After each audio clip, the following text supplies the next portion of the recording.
Next, I want to talk about disease prevention. And really, what we've been focusing on now up to this point is two types of epidemiology. We have focused on descriptive epidemiology and analytic epidemiology. And descriptive epidemiology is really important because it's a description brings forth your education and your ability to observe anomalies or nuances, things that are out of the ordinary. The people who have won Nobel prizes are those that have studied a phenomena within a paradigm and discovered something that is unusual. And so you come into contact with people and circumstances all the time, and your ability to note the note events or circumstances out of the ordinary is very important. And we said that analytic epidemiology had to do with the application of epidemiological statistics. Okay. But anyway, disease prevention is a concept that we focus on, and we want to um, control, protect, and prevent or eradicate a disease. And we have a whole lot of things. And now, eradication is specific, has a specific definition in epidemiology, and I know that you're all aware of it, but we want to eliminate the disease from existence. That's really what we're talking about. In many of the diseases we have eliminated, but they've come back because people have not undergone vaccinations.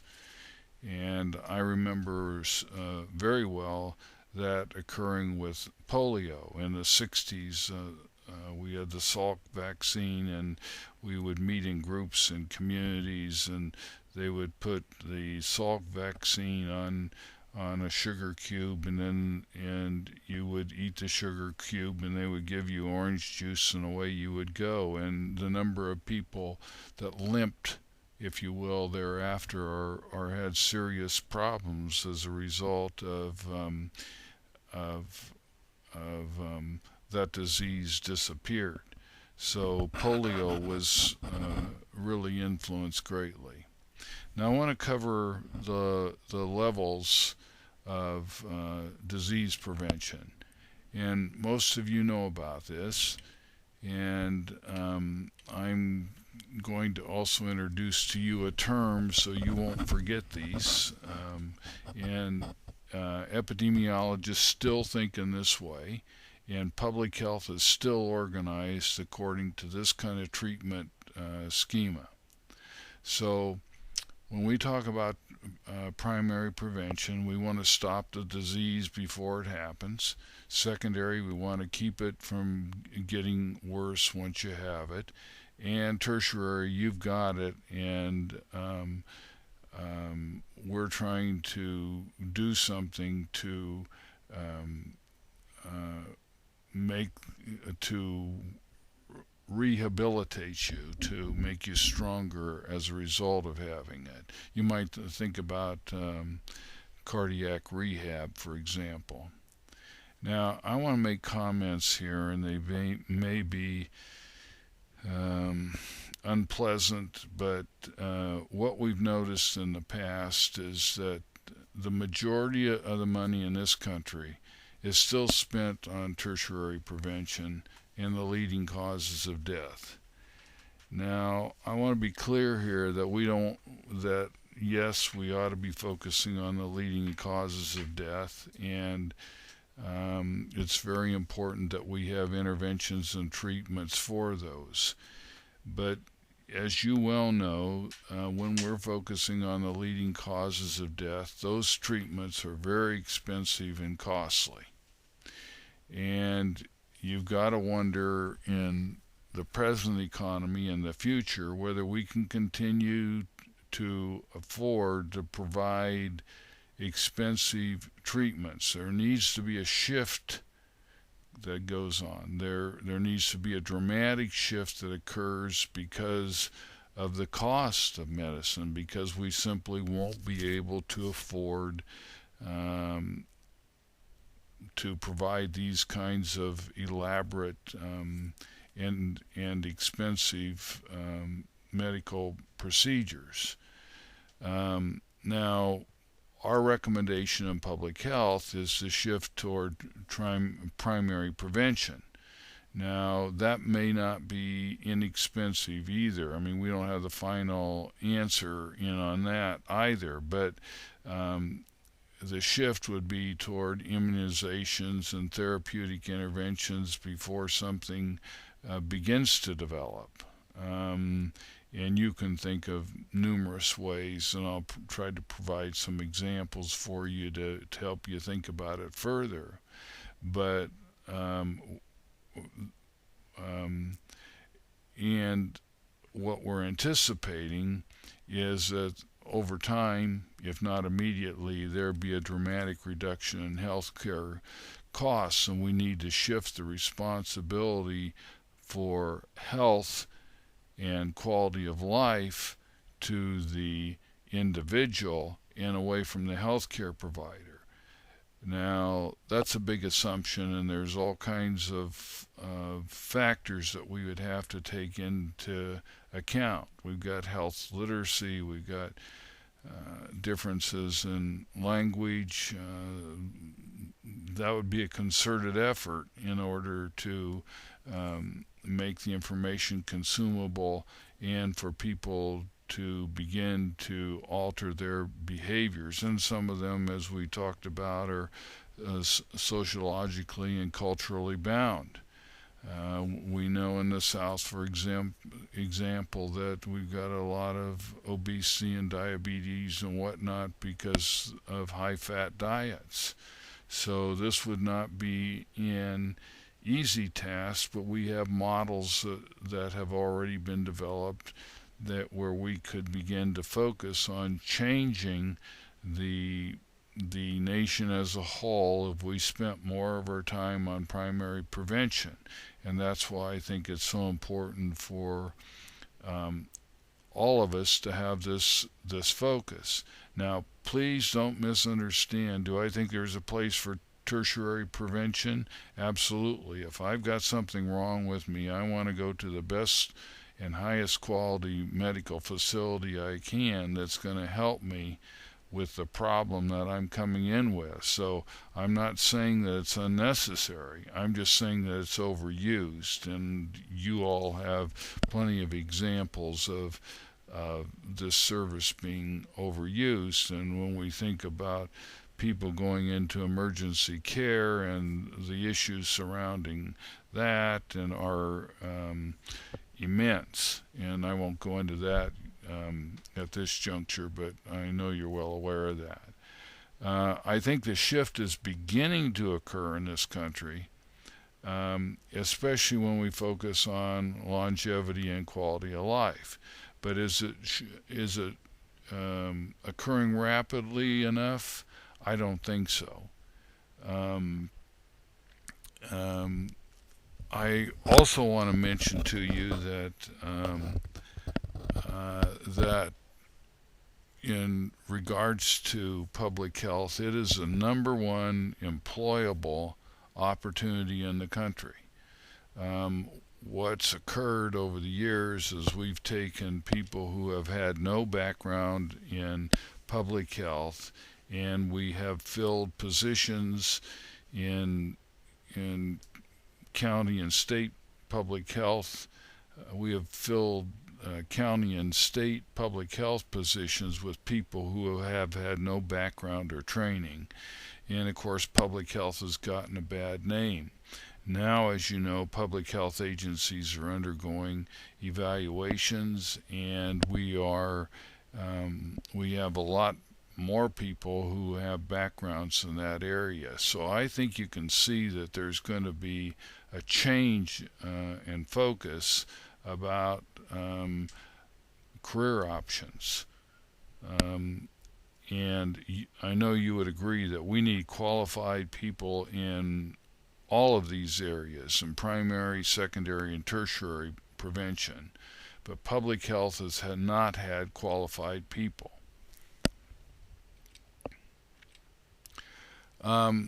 Now, I don't want to be crude here, but one way to remember this is this mnemonic called SKIT, and I want to show you how it works. And sometimes people relate this term to a biological process, and I don't want to be gross about this. I just want it to be a memory aid for you. So when we talk about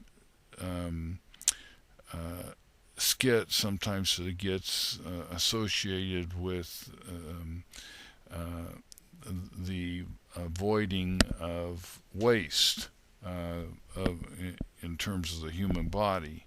But you can see the S is to stop it, and the KI is keep it from getting worse, and the T is for treating it once it's developed. Oh, and there it is for you, and so maybe that'll help you remember it. Now, none of what I'm talking about thus far is particularly difficult. The problem is always the application. And sometimes what occurs is that more than one technique will fit under more than one category. So I know we get into that later on here. I'd like to talk a little bit about primary prevention. And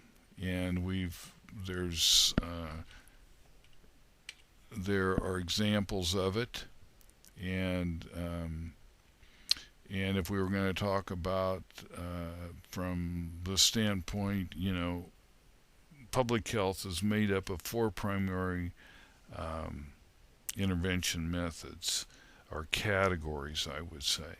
We have health education, we have health promotion, we have policies, and we have laws.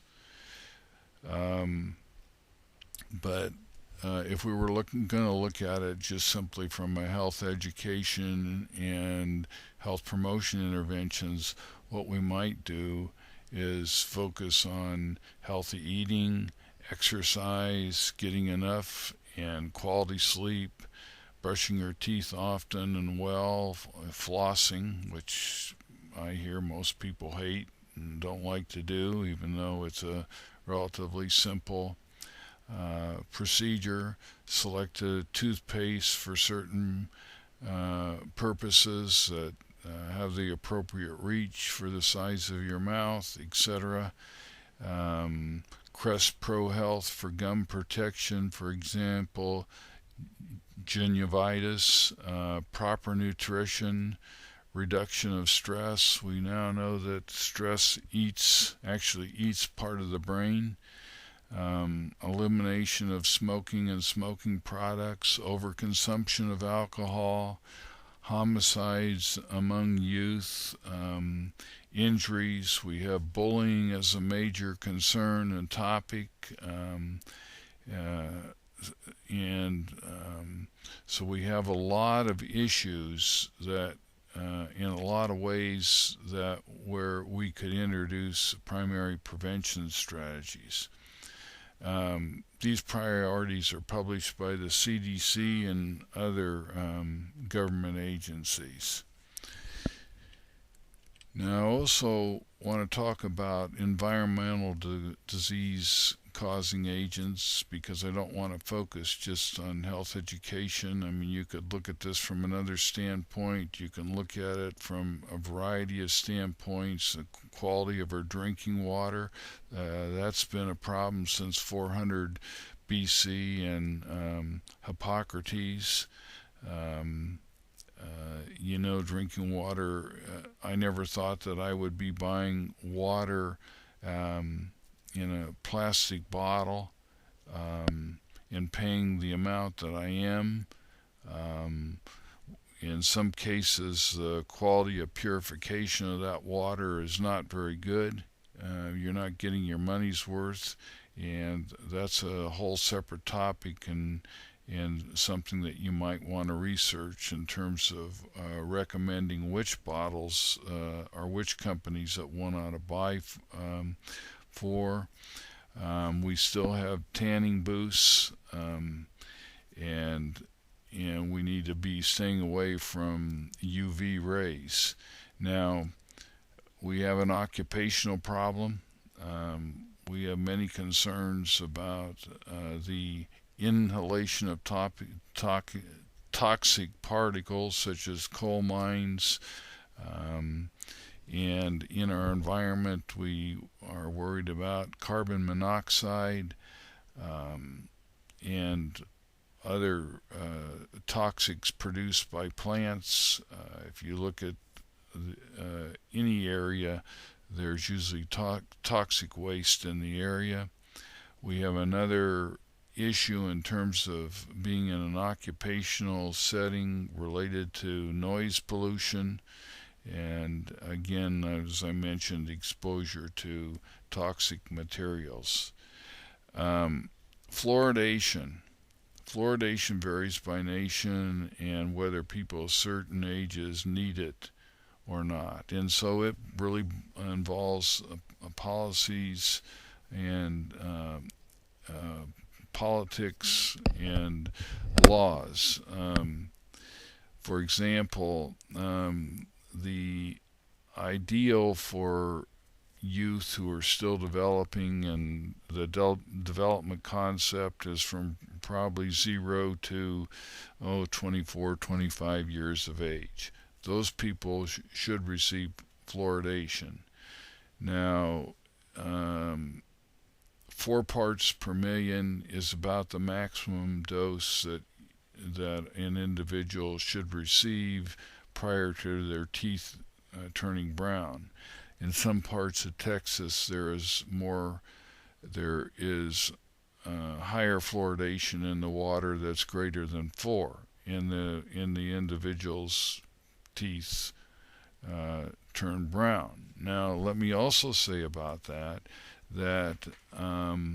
their teeth are not unhealthy; they're just discolored.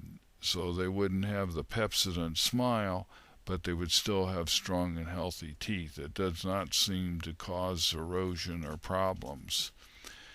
Now, you might think about this in regards to West Lafayette or any other city. We provide fluoridation for everyone, and fluoridation for everyone is not necessary. In Swansea, Wales, for example, the public does not want the government telling them to provide fluoride, or doesn't want fluoride provided in the water. They want to do it themselves. Now, upon observation, you will note that they have a lot of decayed, false, and missing teeth. So probably there's a happy medium, and there are many communities in America that do not want fluoridation in their water. So fluoridation is a very controversial issue and a very important one, and fluoridation is expensive. So, but it does have a great impact on dental caries. It just gets back to fluoridation. Remember what I said, fluoridation varies by nation and whether certain people of certain ages need it or not. So I just wanted to introduce that to you and make you aware of it. Primary prevention. I want to talk about breast cancer. Many of you know a lot about it, and you know that about 10% of the male population has breast cancer as well. Not as high, but it does occur. We've had people at Purdue University, males who have died of breast cancer, and I have known them, and it's no more pleasant for a male than it is for a female. when we talk about um, these methods, and I want you to note that some of them are going to be repeated um, under more than one term, and you're going to see them on the next slide. Um, that is one of the issues as in terms of classification. Sometimes it's just not easy to classify them. So, for example, we talk about for primary prevention, regular self-examinations, regular checkups with your doctor, blood tests, imaging, and you can see we look at x-rays and or sonograms, minimizing your exposure to eating, healthy eating, eliminating sugar and fats, which seem to be determinants, and exercise. And what we're seeing, what would be a primary prevention recommendation would be the prospect of lowering the age when screening occurs, especially for women who have a high-risk family profile. And one size does not fit all, so one recommendation doesn't fit all. But what we're seeing with Obamacare is that the age, as I recall, is being adjusted upward. And, we used to make the recommendation that it occur at 40. Now, as I recall, the adjustment is to 45. Now, it might be that in some cases, based on history, you might have somebody start at 30 or 35 or maybe 25. We've just had a famous celebrity because of family history.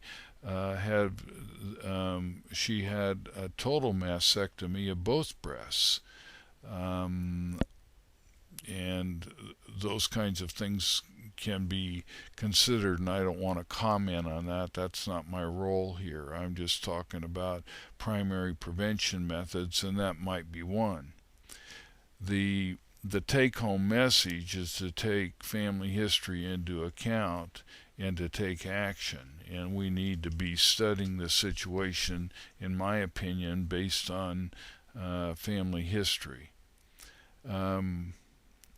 I have not talked about any issues related to occupation and environmental health that also may accelerate a disease profile or exacerbate a disease. And you can think of those environments that would be unhealthy for people to work in who had a predisposition toward breast cancer. So I hope I've given you an idea about primary prevention. Yes, we can do all these things, but what are we thinking about? What are we trying to accomplish with it? We're trying to prevent, protect, and control, right? And in every case, that's what we're after. And I think that the one thing that goes on that we need to focus on is individual differences, and we can get all kinds of information, I believe, through family history and other means. And we can use the tests that are available to us and to help in the detection of a particular problem. I want to talk about secondary prevention, and this probably has to do with stage 1 breast cancer. And I know, as you do, that there's some contention that everyone has cancer cells in their body, and a goal is to ascertain and predict determinants so preventive measures can be taken. We don't necessarily know in advance, but again, I think family history is a pretty good indicator, and that's something, again, that we ought to take into account. So what we're trying to do is we're trying to modify the extent of the severity of the disease. We're really trying to get it under control. And you notice the difference, the slight difference in some of the recommendations for secondary prevention strategies. We're looking at sonograms. We're looking at PET, CT, blood tests, diet and exercise, that's the same. And segmental mastectomy, which has been very effective as a surgical strategy, and lumpectomy. And now this, you might think of others here that I have not included.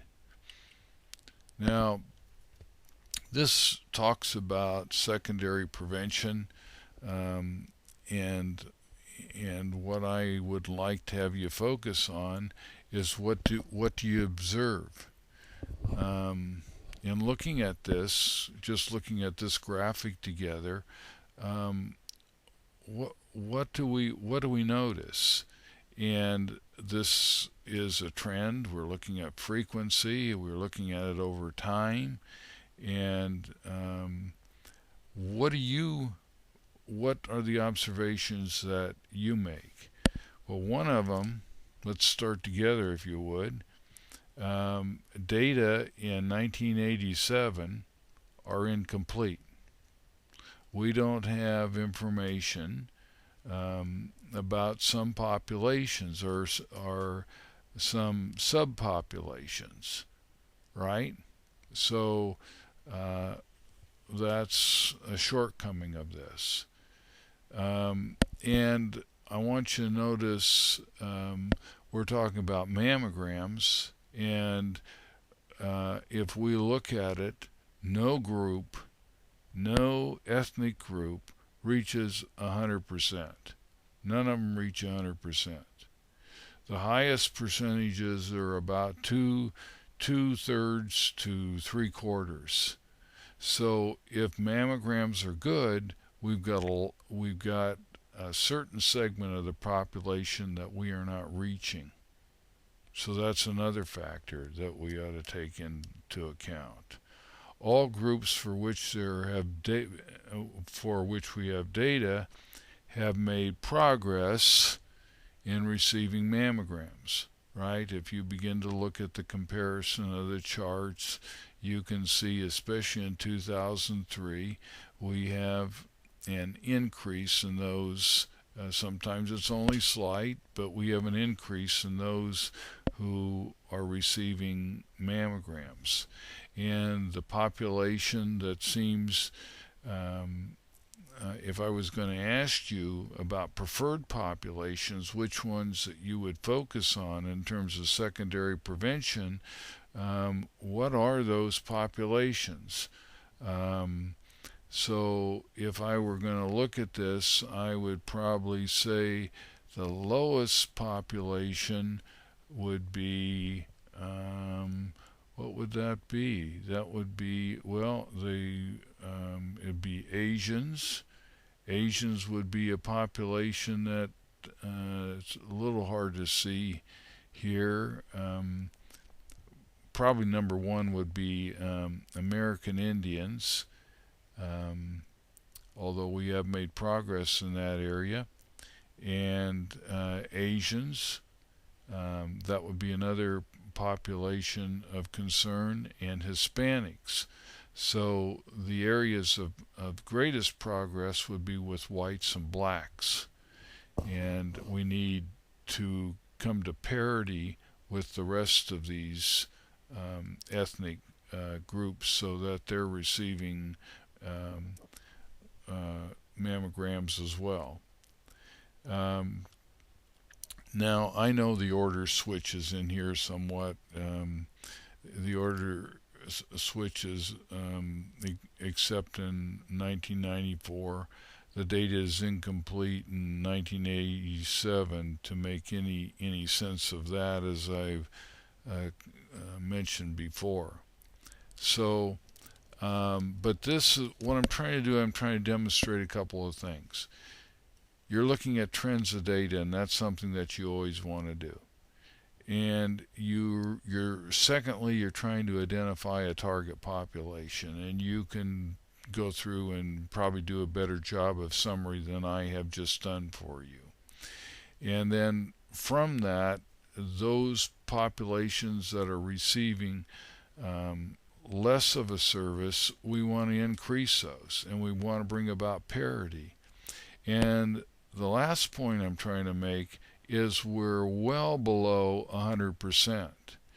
And if we think this is a good area of focus, we need to have, or this is a good treatment strategy, we need to have 100% or as close to it as we can across all ethnic groups. Okay, what do you observe here? And this is going to be across the board. I don't care what disease I've ever seen, education level makes a difference. And when you look at education level, um, it affects the number who receive a mammogram. If you'd reverse this and look at it in tobacco, we find that those with a lower education smoke more than those with a higher education. So, but I don't want to get too far afield here. I'm just trying to point out that the trend is universal, usually across diseases or across behaviors. So, education affects the number who receive a mammogram, and that's what we can conclude. Now, it's improved. You know, as I say, we are making improvements in those who are receiving mammograms, and we can see who is getting the most of them. So we know so far that there's certain races, and one of that's a determinant in terms of maybe there's a cultural factor, and there's also the other determinant is education. And functional health literacy was one of the four goals of the former Surgeon General Galen. She thought it was important that we translate information so people from various cultures could understand it, comprehend it, and see its importance. So, again, education seems to make a difference with most health issues, and also in terms of higher income over a lifetime, access to care, health literacy, etc. I didn't talk about income, but it's the same way. Okay, next slide. Our next term. Now remember, this is somebody that has a disease, and I used a heart attack. This is somebody that already has breast cancer, and these are the types of things that we're going to institute. And this is, I would say, this is probably stage 4 breast cancer, and often hospice might follow. Supplements could be added to the regime to strengthen the immune system, and vitamin cocktails are sometimes provided if you go to an oncology ward, because we're trying to strengthen the immune system. And there's specific vitamins and minerals that are recommended, and this has become a multi-billion-dollar business, and the public's more than willing to spend that kind of money and to see whether they can have a impact on health. But you can see that we vary a little bit now in terms of the tertiary prevention methods that we're beginning to use. And we're also adding group counseling in our other public meetings. So nutraceuticals have become, as you know, a major treatment adjunct, and help with various types of cancers. Not all, but we know, especially with prostate cancer, the success rate is high, and the prevention of prostate cancer has occurred with lysine and other supplements. To talk to you about the history of epidemiology, this is one of the areas that I find exciting. In fact, I find the whole course exciting, and I've taught it multiple times, as you know. I've never lost my enthusiasm for the topic because it always has a lot to say about common day practice. And we're going to find as I go through this that a lot of the things we're doing now are from centuries past. So um, I'm going to make some specific points, and one of the things I want you to concentrate on is John Snow. John Snow will come up, and there's so many elements of what John Snow did that we still use today, and comments about science that we can make um, that I will dwell on that, and I think we give you a reference for UCLA where you can go and learn more about John Snow. So we're going to cover the history of epidemiology. Now I want you to notice that this is by no means a brand new field. Um, and oftentimes people believe that, and that's far from the case. Hippocrates, and I know that you've heard many things about Hippocrates in his contributions to our way of thought, uh, really is known as the first epidemiologist. And he observed and described behaviors, and I've emphasized this before. Your ability to do that really separates you from your peers, and so you want to, if you can, develop those skills. Um, and he linked clean air and water to longevity, even way back when that was a real concern. Um, and from my standpoint, from being involved in Homeland Security, uh, at this point in our history, biological warfare was already started in around 400 BC, where archers would dip their arrowheads in the blood of pests, meaning rats, fowl, or deceased warriors, and it was just another way of contamination. Now, I'd like to talk to you about John Grant. I'm skipping a few years, as you can see. This is AD that we're focusing on, and he was famous for record keeping, and as a result of record keeping, noticing associations. And I know many of you are learning this process through um, your activities with research, and and record keeping has been a central part of public health for quite a while, and this systematic recording and analyzing of mortality and morbidity by Grant was a precursor to the Morbidity and Mortality Weekly Report, or the MMWR, which you can get for free.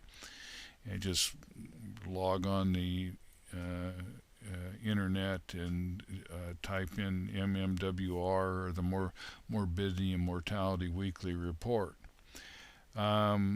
The MMWR Weekly Report contains data on specific diseases as reported by state and territorial health departments, and reports on infectious and chronic diseases, environmental hazards, natural or human generated disasters, which we often don't think is a part of public health, but it is, and that's where Homeland Security fits in. Occupational diseases and injuries, intentional and unintentional injuries. So it's pretty comprehensive, and you can gauge what is the topic of importance at that particular moment. Also included are reports on topics of international interest and notices of events of interest to the public health community, and it's free, as I mentioned before. Um, and I talk about the international because after 9/11, aircraft travel diminished significantly 3 months after 9/11, and as a result, the incidence of disease declined in this country. And I probably mentioned before that the Control of Communicable Disease Manual has increased over the years very dramatically because we are bound in a common destiny because of our transportation system and have influence one over the other because there's much more exposure as a result of travel.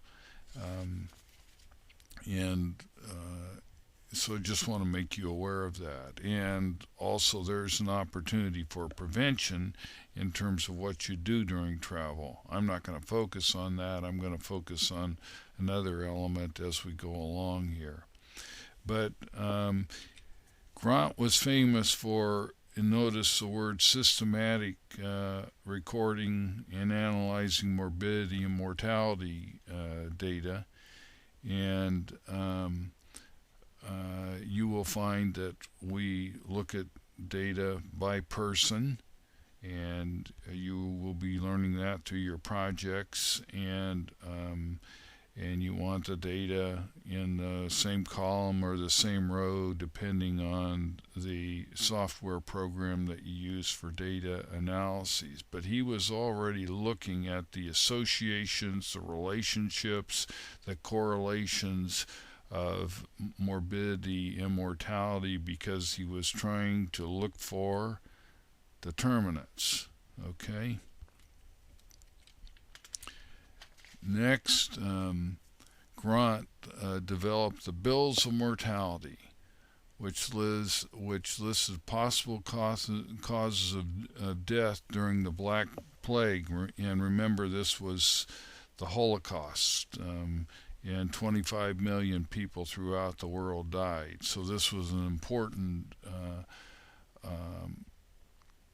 contribution to science. And look what he analyzed. He analyzed demographic variables and their relationship to mortality. And you're going to find out throughout my presentations and throughout these slides that demographic variables are very important in a number of different ways as determinants to identify disease and help us look at preferred populations. Now, you notice I use the word preferred. We used to use the word target populations, and it's grown out of popularity. And the reason, I think, is because targets remind us of warfare, and there's been a shift, obviously, and that term has fallen out of popularity. You can put in the thinking in between as to why that might occur. Okay. Now, the bills were the phrases used for the weekly and annual recording of births and deaths, which began in England in as early as 1538. And so that's what his bills included. Next, he calculated life tables and life expectancy tables, and we have those, and we will focus on those later on. And you will find out how America's doing, and I hope that you will be as outraged as I am in regards to how America is doing. Now, the next thing he is famous for is coining the terms acute and chronic. and we still use these classifications today. And so this should, you can see what the contribution was. These early leaders were very systematic in what they did in order to get on top of major problems that were confronting them, where they knew they couldn't treat one individual at a time. Now, there was another group that is known for their contributions, and that's John Snow. And no class is complete without understanding the contributions of John Snow and Ignaz Semmelweis. I was in I was in the building one time, and surprisingly, the major focus of the presentation was on Semmelweis's contributions, and this was by a non-scientific person, and I was very interested about how he related it to several features related to daily living. But these guys introduced hypothesis testing, analysis, and explanation, and this is a part of epidemiology, as you know, and it's a part of analytic epidemiology, and what we're really talking about is a system of thinking. Thinking outside the box when you don't have all the details, trying to use whatever information you have in your past that you can bring to a particular situation that puts it into context. And we're constantly doing this in science. Some seem to do it better than others. We're looking for people who are good at systematic reasoning, and from that, can we develop a hypothesis? Sometimes our hypotheses are not substantiated. I can't tell you how many studies I've done that I thought things should proceed in a certain way and they do not. That doesn't make any difference, because you're going to find out what the determinant is anyway. And after hypotheses development, you're going to go to testing, and then you're going to draw conclusions. And that's the analytic epidemiology concept. But if somebody says to you, what is analytic epidemiology? It is that, plus the application of epidemiologic statistics. Okay? And we're going to learn about those, and I think you'll enjoy them. But what we're talking about is just a thinking process. How are you going to get on top of something that is catastrophic and overwhelming, and you don't have the resources to really manage a problem? In the reading list, I showed you some of the books that one of the books that I had edited with my colleague Eric Dietz, and it's called Pandemic Planning. And we're working on a model whereby we can get agencies to plan in advance about what they're going to do under pandemic situations, because we don't want to have anything like the Black Plague overtake America, because we would lose so many different people.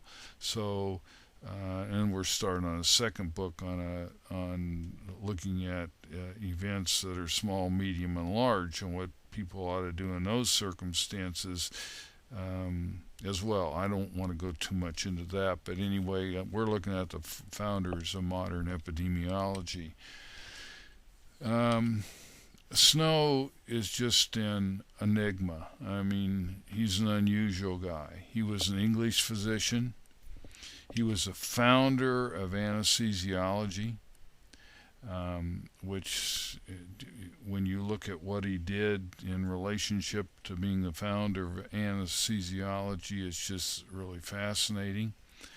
Now, he was also gifted in anesthesiology. He was the first physician to calculate dosages for the use of ether and chloroform as surgical anesthetics, and the first to personally administer chloroform to Queen Victoria when she gave birth to two of her last two children. She had a total of 9, but anyway, so he was a gifted person who had done well in terms of anesthesiology. But something happened to him all of a sudden that was unexpected, and London was beset with a cholera epidemic. And this is the most often told story in public health, and of course would be replete without the mention of John Snow and his accomplishments. And John Snow is the first modern day epidemiologist, or also known as the grandfather of epidemiology. So he had a problem. He had a lot of people dying in a short period of time. He knew that he couldn't see them on one at a time. So he had to see whether he could identify the determinant that was causing these people, or determinants that were causing these people to become sick. He had to act on a population basis, on massive population basis. So, not trained that way, he had to see what he could do to prevent, protect, and control a disease that was spreading, and I'll tell you more about that here in a second. Now, what was interesting, miasma or miasmic theory was the reigning theory at the time, and it had to do with the spread of disease through by bad air. That might have been more appropriate for other diseases that you will learn about that are spread through air, and as what happened in Philadelphia with the with the American Legionnaires. So he couldn't. This hypothesis was not particularly helpful for him, and so he came up with a different one by observation first, and I'll show you some of the methods that he used and how he observed things and how he put things together in a systematic way so he could draw conclusions and see where most people lived, and those people who were becoming ill and dying. And so drinking water was contaminated with fecal waste, and it had nothing to do with miasmic air, or the theory of the miasmic theory in terms of the disease being related to air quality. Okay. He conducted a famous study, and it's often known as door-to-door epidemiology, and that's why the door is shown in the picture, and he went from house to house where consumers contained their water and asked about where they got water. Now, why he picked water, I don't know, but this guy was obviously very gifted, and he used the power and the benefits of observation, and again, which I think are so often overlooked, And if you get anything from this course, is I think we need to train people to look at different venues of how diseases occur, and very important that people have the power of observation and they know the importance of it. And probably one of the most greatest scientists that use these techniques, looking at the behavioral sciences, was B.F. Skinner and his observations of lower organisms, and what he noticed in the way of reinforcement. It was amazing because probably Skinner's methods have been the most influential in behavior change. Another example is The Beautiful Mind. I don't know whether you ever saw that movie, but the main character could make sense out of beads of lights and patterns where others could not. And great scientists often watch carefully, ask questions related to what they observe, and come to conclusions that others often overlook or don't see. They think differently, and we've done studies of people who are stellar in their field, and we find this same conclusion has been supported. I had an opportunity to watch Nobel Prize winners on public TV in the Bay Area, and it was the anomalies that they observed, the things that were out of character in terms of the paradigm they were working within, that advanced science. In other words, what they did is they avoided groupthink or conformity, and that's so important in terms of scientific advancement. So Snow, he observed and he walked and he talked and he gathered information, and we have ethnographic techniques that we use today, and we talk to people to learn from them what they can provide in the way of new information. It's a very powerful method in terms of medicine. I used to teach physicians at the Stanford Medical School, and I used to tell them the person that's going to provide you the most information and make you a success is the patient. And if you talk to them and can ask precise and incisive questions, your career will be greatly enhanced and you will make a far bigger difference. Okay, now, what I'd like you to notice here is person, place, and time. This is a cluster map, or this is a precursor to GIS, or Geographic Information System, and this is exactly what Snow did.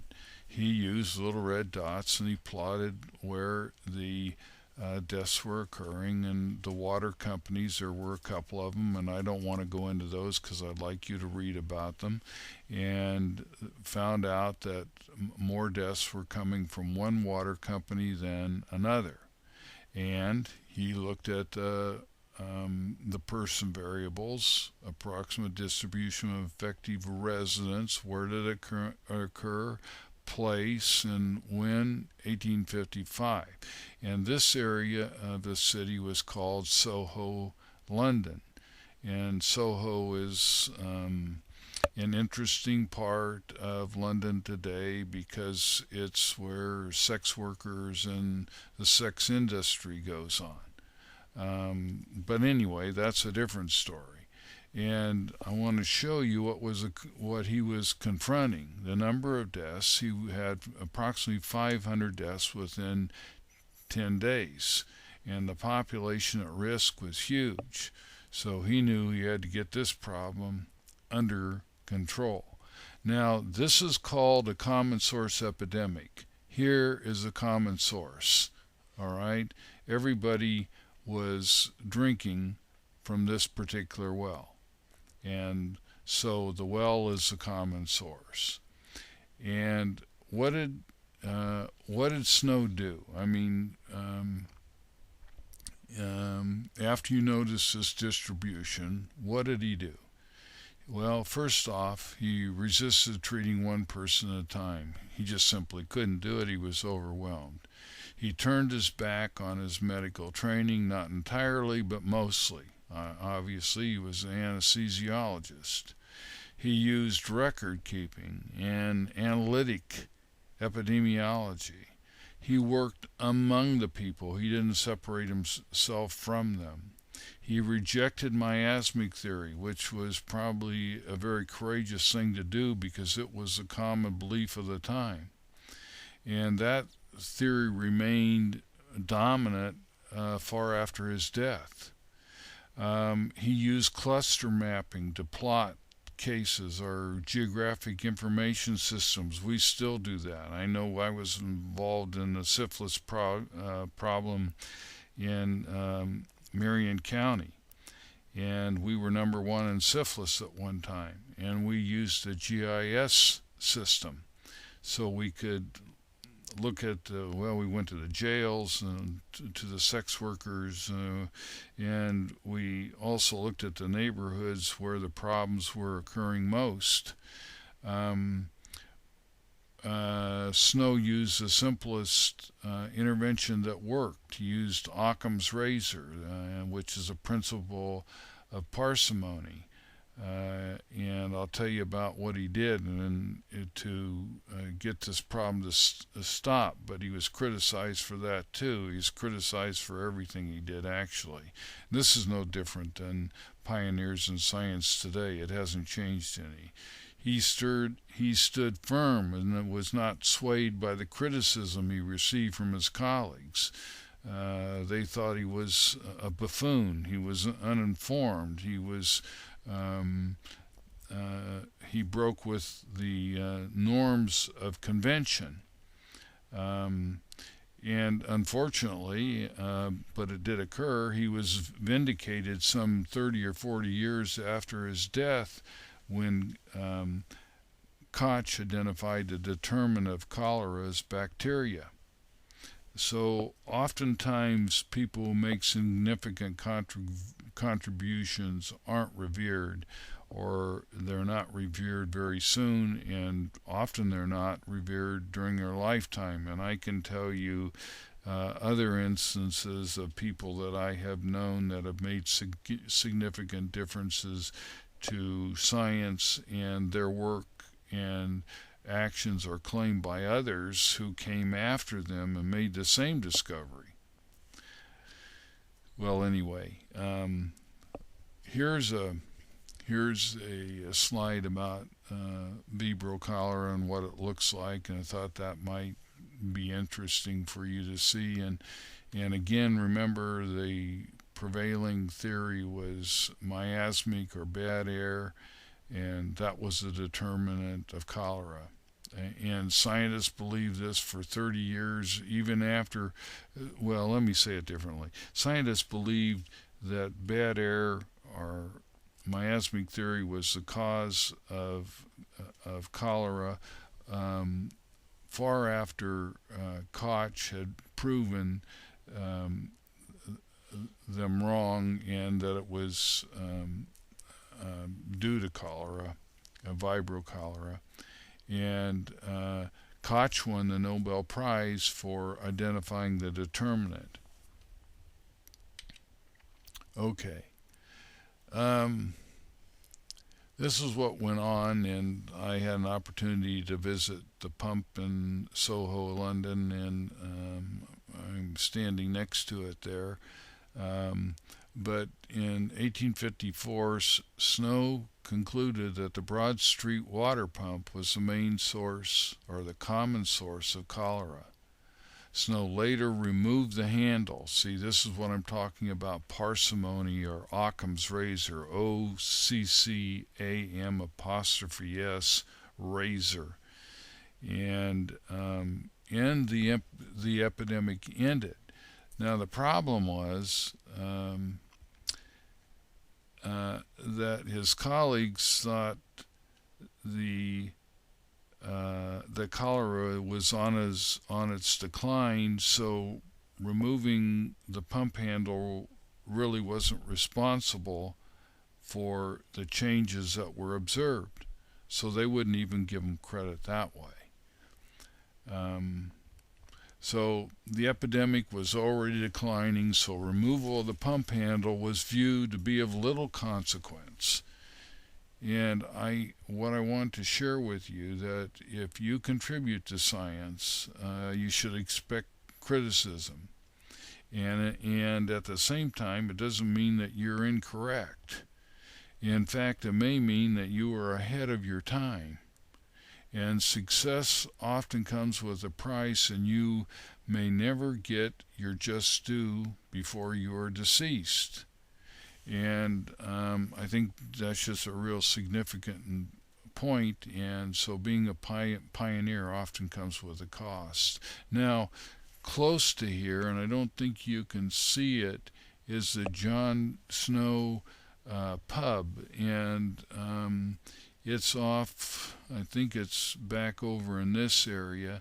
And when I was there, it was under renovation, but they have a book under the bar where epidemiologists from all over the world come and sign in to indicate that they're a part of this movement of public health and recognize the contributions of Snow, which were so phenomenal. And if you just stop and think and you put yourself in Snow's position, what would you have done? Would you have been overwhelmed? This would have taken the totality of your knowledge, your background, your experience, and you would have been put in a place where you would have had to act, and you had to do so quickly. And for him to be able to come up with these measures in a short period of time, and the fact that we still use what he developed back then is just amazing to me. So we need to, I think, acknowledge and be very grateful to Snow for his pioneering efforts. Okay. Just a recap. Many people were skeptical because cholera incidence rate was already declining, as I mentioned. He had to deal with nearly 3,000 residents and confirmed their water originated from a common source pump. And then he published on the mode of communication of cholera.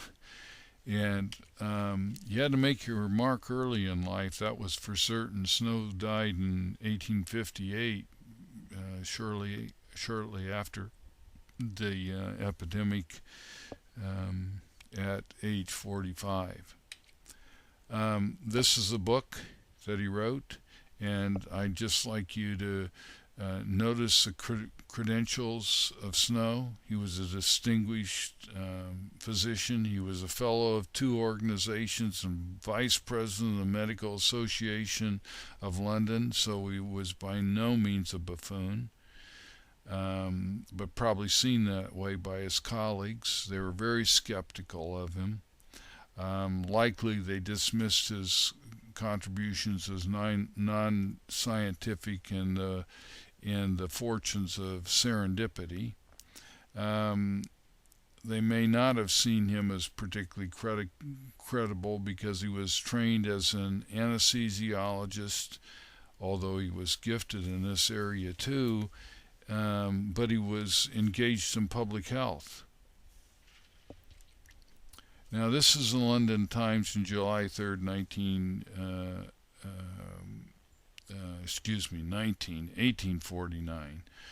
Notice who is operating the water pump. That's the Death Angel, right? You see the crown and the arm operating the pump. The Death Angel and she's holding, and who is there's a there's a little gal. Let's see if I can see the water coming down right here, and a little gal holding an urn. So she's gathering water for her family, perhaps, and a person drinking out of a cup. Um, the rest are waiting their turn to get water and fill their containers with the contaminated water that's making them ill, and as a result, many of them dying.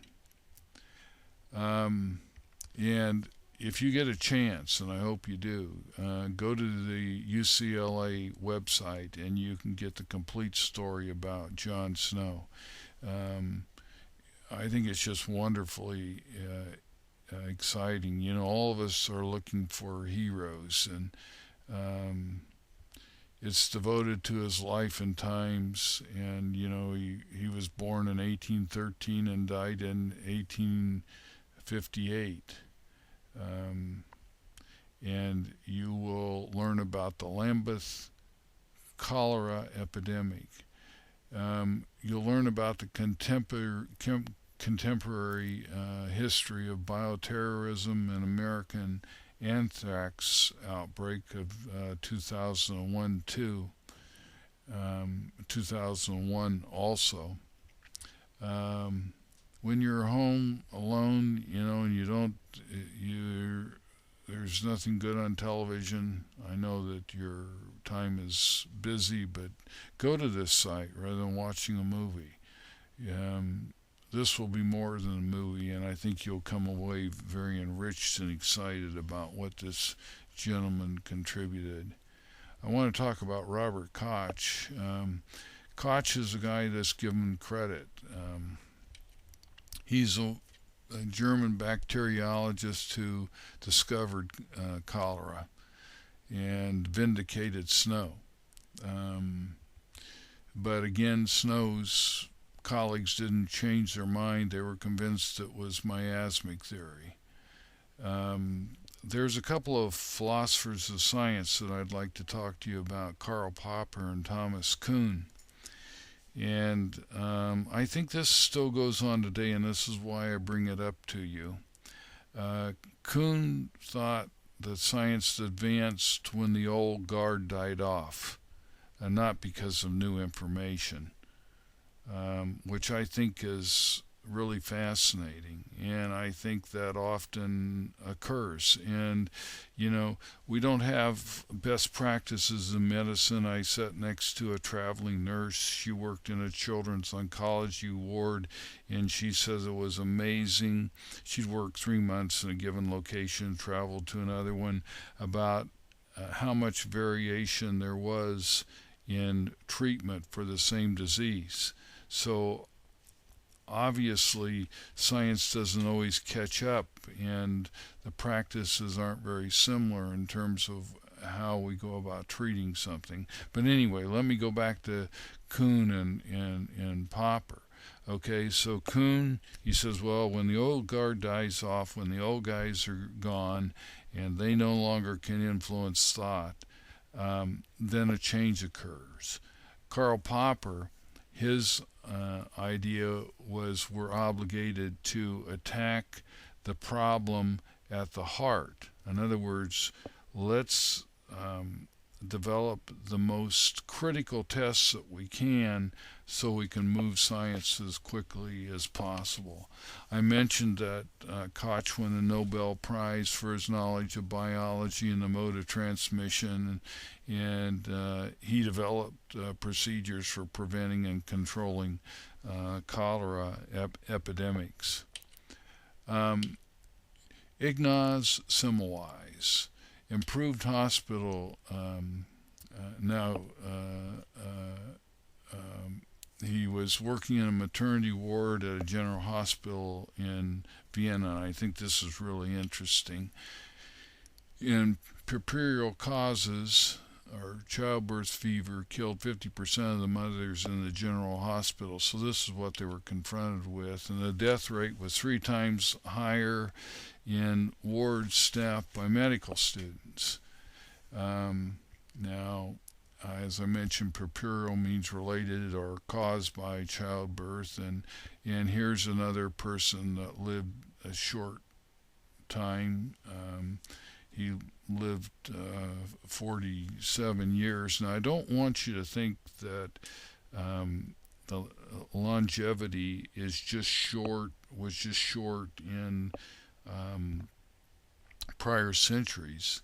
It's short in some places in the world, and we have many places in the world where people still don't live longer than 47 years.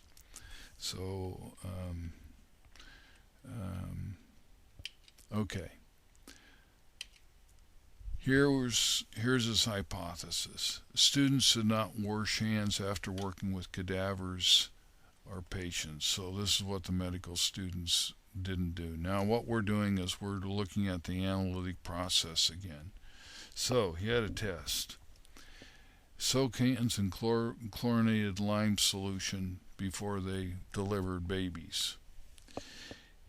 Okay, and this is a intervention that follows Occam's razor. It doesn't cost a lot, it's inexpensive, it's quick, it's effective, and that's what we're trying to look for in public health, always. Okay, the results: maternal mortality decreased from approximately 120 deaths per thousand live births to 12 deaths per thousand live births in just 7 months. Now, I know you're struggling, you're going to struggle with this the way it's written because you're probably not very familiar with it. But we will talk about what we mean, but you can compare the numbers 120 and 7 very easily. And then this is a constant, and I will talk to you about these constants are reference groups. And so I shouldn't say you can compare 120 and 7. I should say you can compare 120 and 12 deaths in just a 7-month period. And all they did was soak their hands in chlorinated lime solution. Medical community still favored miasmic theory. So you can see what the thought was, no matter bacteria was not something that was well accepted or known or revered as a cause. Now, proper hand washing. Now, I know that I provide you in the book information from the CDC about hygiene and this our proper hand washing. And the reason I do this is because this is such an important strategy that follows Occam's razor and makes such a difference. We have data that show that 50 to 65% of the people wash their hands after using the restroom, but most do so improperly. And we're in the process of, we've identified a videotape, but we think we're going to make another one because it comes from the CDC, but it's incomplete. Most don't know about the procedures of hand washing or doing it correctly. And so we want to acquaint you with that. These are very inexpensive depictions of how to wash hands that could be posted, as you see in the manual. And it needs further explanation, but certainly a lot more concentration. I know when my parents were in their 80s, I introduced hand washing to them, and we talked about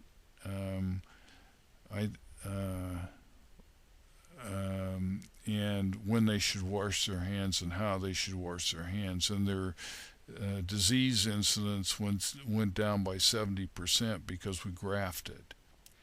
and just really an inexpensive way of the control of disease. And as I remember, the average person uh, touches their face 17 times per hour with their hand, and your hands are go everywhere and touch everything. So your self-contamination is pretty frequent. Now, here's what we talk about. We talk about wetting your hands and wrists with warm water. So we're trying to, in other words, you're trying to scrub for surgery. You want to go up your wrists about 2 or 3 inches. You want to scrub between your fingers. You want to scrub your fingernails well. So you really want to scrub all surfaces, the backs of your hands, and everywhere very um, well, so that you can make certain that your hands are decontaminated. Friction helps too. So the harder you rub, the better off you are. Some people say, well, I don't like to do that because it dries my hands out. Well, then use lotion afterwards. There's a lot of variation about how long you should scrub your hands. Um, Let me just give you some of the recommendations. One of them is to sing happy birthday 2 times, and that's about 40 seconds. We've looked at the research literature, and it varies from 40 seconds to a minute, so we say go for a minute. I mean, you're only going to add 20 seconds to your day, and you may add a lot of productive time that you would have lost due to illness. Okay, and here's all these things that I've just mentioned, and I know you're following along, so you're seeing them. And again, we're following Occam's razor. Cheap, simple, effective. Okay, um, dry your hands with a clean towel. Now, use a towel to turn off the faucet and to open the bathroom door. But let me back up. Once you wash your hands, you need to get a dry towel, and then you need to turn off the faucets. Otherwise, if you don't do that, you're recontaminating yourself. And so it's very important that you turn off the faucet and then dry your hands. Okay, so these are the common ones listed. We're listing them as they're advocated, but that's not the proper way. And use that towel to open the bathroom door, and if you can't find a place to drop the towel, find a waste paper can down the hall or someplace else where you can deposit the towel. And some bathrooms are set up that you have to pull the door, so you want to use that towel. Otherwise, that's a contaminated area. That's a fomite, and we'll talk a lot more about fomites. And or some bathrooms are set up that the door opens outward, so use your hindquarters to back your way out of the bathroom, or to back your way into the bathroom, depending on how it's arranged. And yes, keep your hands away from your face. And yes, proper etiquette is to cough into your sleeve. And when some of these things aren't available, use alcohol-based hand cleaners. Perel seems to be the best brand, thought to be most effective. And if you have a choice between, and some places you do, between a paper towel and a hand dryer, use a paper towel. And if you have to use a hand dryer, rub your hands together to create friction, because this also helps to decontaminate. So the best soap is a paper towel and to dry your hands thoroughly, causing friction if you can. Okay. I'm going to introduce to you, and I'm going to ask one of my colleagues to read to you um, a story about Typhoid Mary, and there's a important message here, but we're going to read the story anyway, and then I will summarize what we found from that experience. The reader will be Michael Johnson. An Irish cook, Mary Mallon, referred to as Typhoid Mary, was believed to be responsible for 53 cases of typhoid fever in a 15-year period. In the early 1900s, 350,000 cases of typhoid occurred each year in the United States. George Soper, a sanitary engineer studying several outbreaks of typhoid fever in New York City in the 1900s, found the food and water supply no longer suspect as a means of transmission of the typhoid disease. Soper continued to search for other means of communication of the disease. He began to look at people instead of the fomites and the food and water.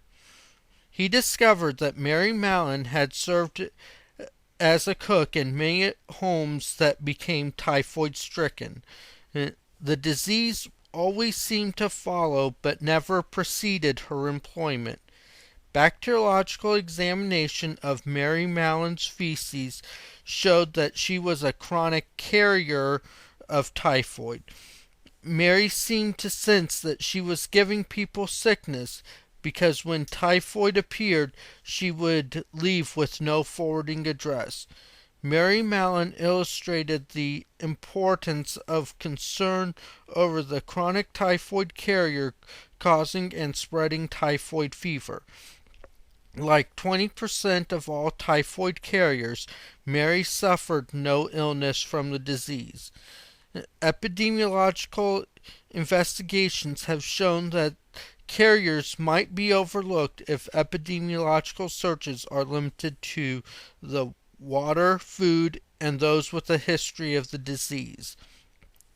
From 1907 to 1910, Mary was confined by health officials until released through legal action taken by her. The New York Supreme Court upheld the community's right to keep her in custody and isolation. Typhoid Mary was released in 1910 and she disappeared almost immediately. 2 years later, typhoid fever occurred in a hospital in New Jersey and in a New York hospital. More than 200 people were affected.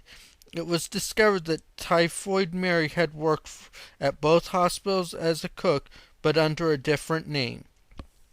This incident taught public health officials and epidemiologists that close supervision and keeping track of carriers is essential. It also showed that typhoid carriers should never be allowed to handle food or drink intended for public consumption. In later years, Typhoid Mary voluntarily accepted isolation.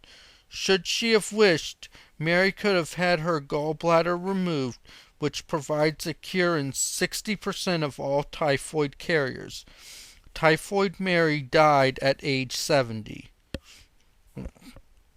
The investigating, tracking, and controlling of certain types of diseases which can affect large populations were epidemiological insights gained from the Typhoid Mary experience. The protection of public food supplies was again reinforced, as were investigative aspects of the disease control, and both were made more justified and more important to public health. Michael, for that reading. I think there were some very important things that we learned, and I want to review those with you. As you can see, Michael's covered the information on this slide very thoroughly, and you'll remember Mary Mallon.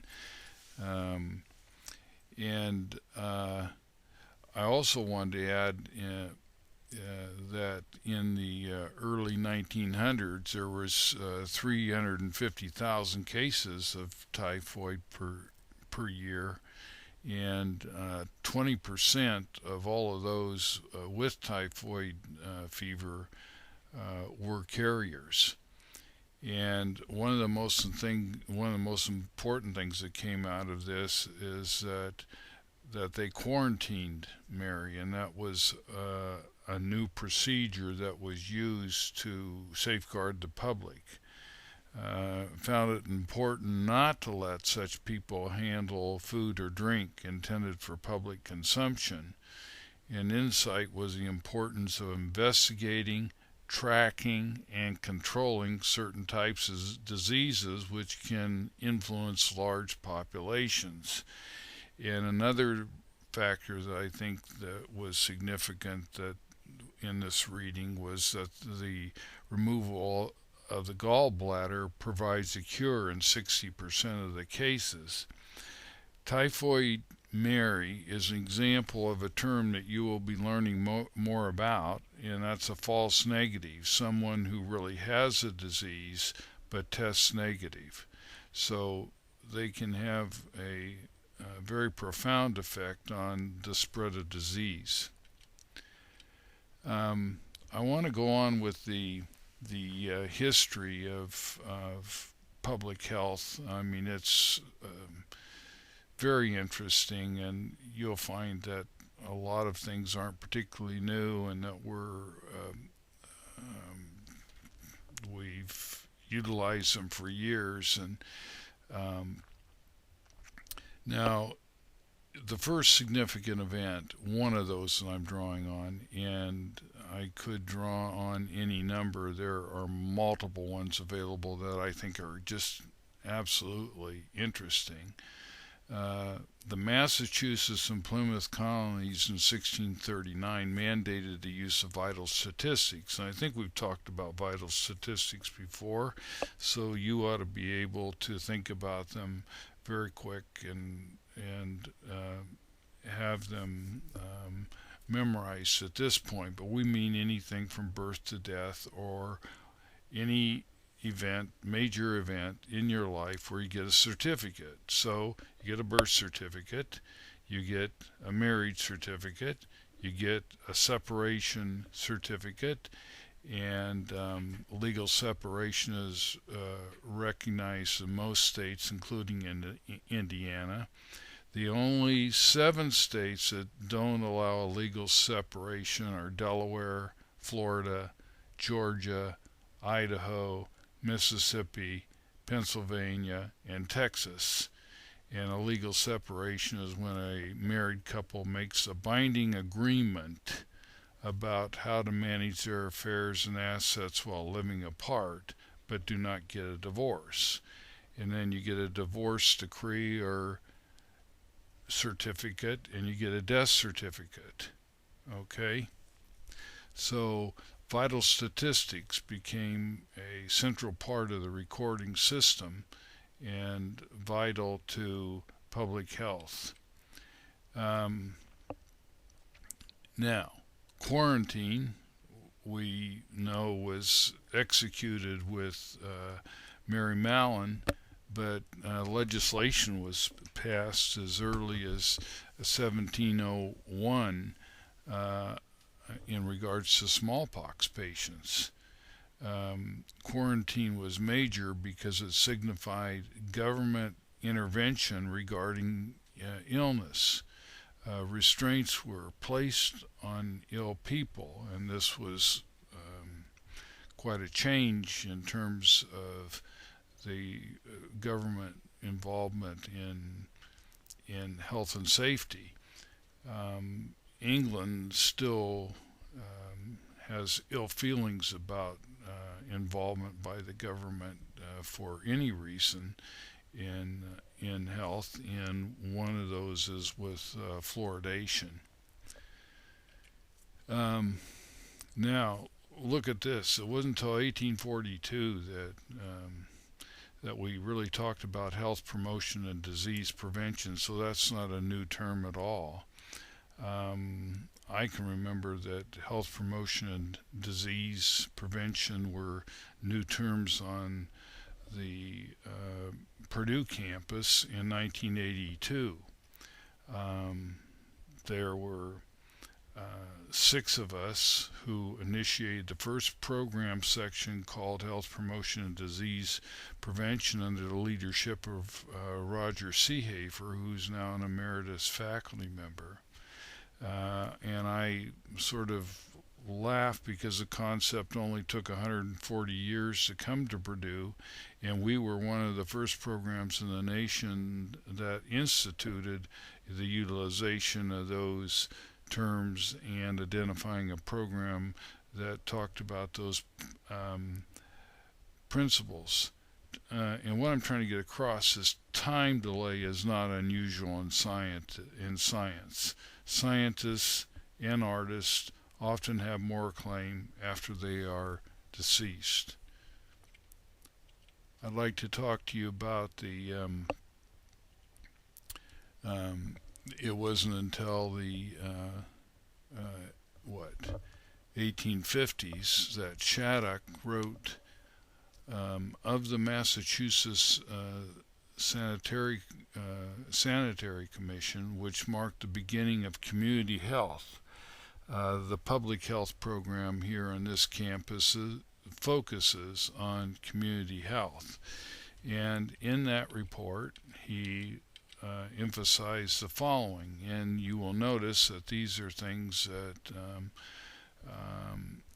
are happening on our in our world today. State and local health departments. We have a state health department on, I think it's on 6th Street here, and you know about vital statistics and sanitation inspection and school health programs. The CDC has a large school health program, and we're a little more reluctant in the area of mental illness. That was really influenced greatly during the Reagan administration, and but a high focus on alcohol abuse and tuberculosis. So, what I'm trying to say is that a lot of what we think is new and novel was formulated a long time ago. And I think about the sanitation inspections and the monitoring of environmental hazards, and for example, oil spills by the oil fiasco by British Petroleum Company. Now, you'll note here that Massachusetts and California established the first boards of health in 1869 and 1870, respectively. And they focused on inspection of housing, public education, and hygiene. I want to talk just a bit about hygiene because this is a word that we've let slip by, and it's a very important word. And hygiene refers to a set of practices associated with the preservation of health and healthy living. So, why we've let that word go, I'm not certain, but I would hope that you will use that word in your vocabulary because it's very descriptive, and it's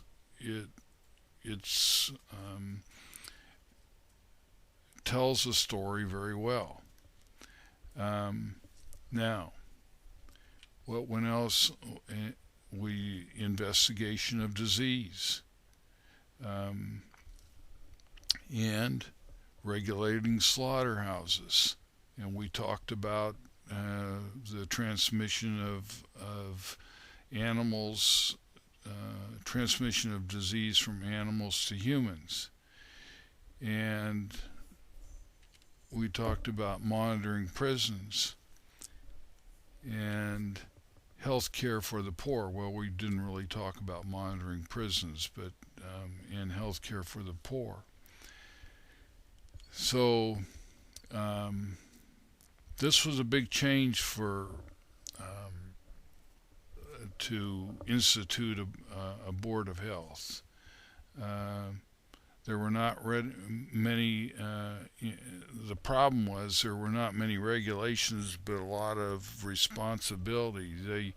They had to use advocacy and not lobbying to make change. And health departments were often looked down upon, as they are today, because only having a few employees and only having a few employees trained in public health.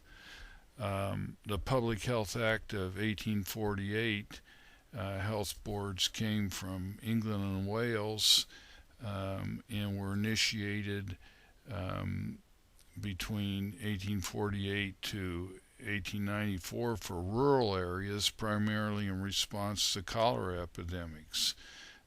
Their focus was sewers, clean streets, and slaughterhouses. And the Public Health Act of 1875 from the United Kingdom was established to combat filthy urban living conditions which cause the spread of diseases such as cholera and typhus. Sewage was flowing down the streets daily, and if you go to Mexico, you can still see some of this occurring. Not as bad as it was a few years ago. So these are sort of some of the things that were coming up and that are still in place today as a result of these early innovators.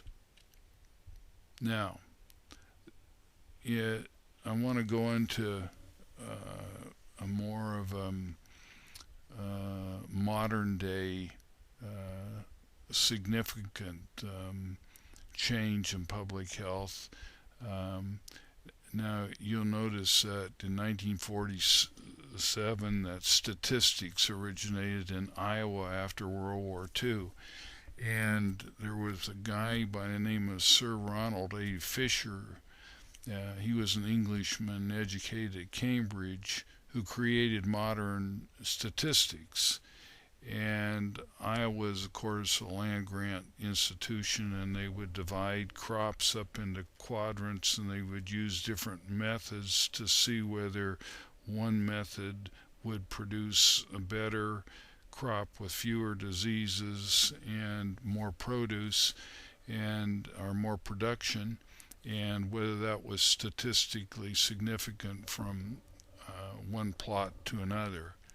And if you go to the statistics department, I think it's on the fifth floor, and it hangs on the end of the building. They talk about Florence Nightingale, of course, a nurse, whose picture hangs there in the math building here at Purdue as making major contributions to statistics. So in this country, statistics really took a foothold when they started planting crops in quadrants and determining which grew the best. And as a land grant institution, which Purdue is, there was a town and gown relationship where faculty were to help farmers with the production and growing of crops.